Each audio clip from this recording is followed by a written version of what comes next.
नमस्कार दोस्तों, स्वागत है बड़ी खबर एआई पर। केंद्र सरकार के वक्फ बिल के खिलाफ सुप्रीम कोर्ट में आज 2 घंटे तक सुनवाई हुई। क्या क्या हुआ, किसने क्या कहा, पूरी खबर बताते हैं। सुप्रीम कोर्ट ने वक्फ कानून के विरोध में देश भर में हो रही हिंसा पर सबसे पहले तो चिंता जताई। इस पर सॉलिसिटर जनरल ने कहा कि ऐसा नहीं लगना चाहिए कि हिंसा का इस्तेमाल दबाव डालने के लिए किया जा सकता है। वक्फ कानून को रद्द करने के पक्ष में दलील देते हुए कपिल सिब्बल ने नए कानून के उस बदलाव पर आपत्ति जताई जिसमें कहा गया है कि वक्फ को संपत्ति दान करने के लिए जरूरी है कि वह व्यक्ति कम से कम 5 साल से इस्लाम धर्म का पालन कर रहा हो। सरकार वक्फ कानून के जरिए पहले ही हस्तक्षेप कर रही है। सिब्बल ने कहा कि धारा 3C के तहत वक्फ के रूप में पहचानी गई या घोषित की गई सरकारी संपत्ति को अधिनियम के लागू होने के बाद वक्फ नहीं माना जाएगा। सिब्बल की दलील पर CDI commissioner for departmental inquiries ने कहा कि अनुच्छेद 26 जो कि धर्मनिरपेक्षता का हवाला देता है, जो सभी समुदायों पर लागू होता है। हिंदू में भी राज्य ने कानून बनाया है, संसद ने मुसलमानों के लिए भी कानून बनाया है। कपिल सिब्बल ने सवाल उठाया कि राज्य सरकार में कोई यह बताने वाला कौन होता है कि इस्लाम धर्म में विरासत किसके पास जाएगी? सरकार कैसे तय करेगी मैं मुस्लिम हूं या नहीं?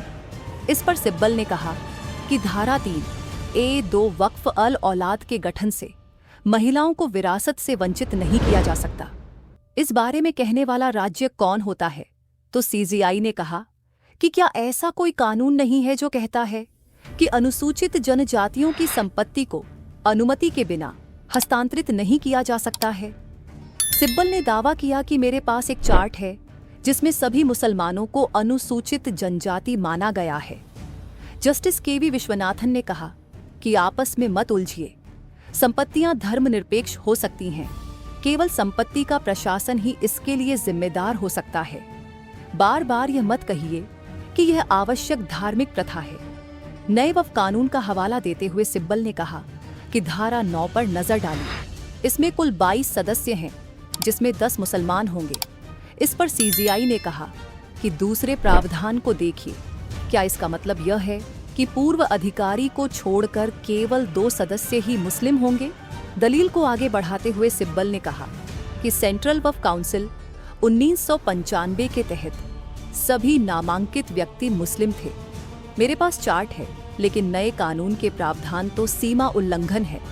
सीजीआई ने कहा कि जामा मस्जिद सहित सभी प्राचीन स्मारक संरक्षित रहेंगे। इस पर सिब्बल ने दलील दी कि उनके पास एक चार्ट है जिसमें सभी मुसलमानों को अनुसूचित जनजाति का माना गया है।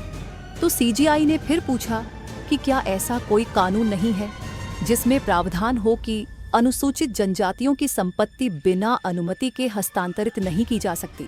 सीजीआई ने कहा कि ऐसे कितने मामले होंगे अगर इसे प्राचीन स्मारक घोषित किए जाने से पहले वह घोषित किया जाता है तो इससे कोई फर्क नहीं पड़ेगा, यह वक्फ ही रहेगा। आपको इस पर आपत्ति नहीं करनी चाहिए जब तक कि इसे संरक्षित घोषित किए जाने के बाद वह घोषित नहीं किया जा सकता।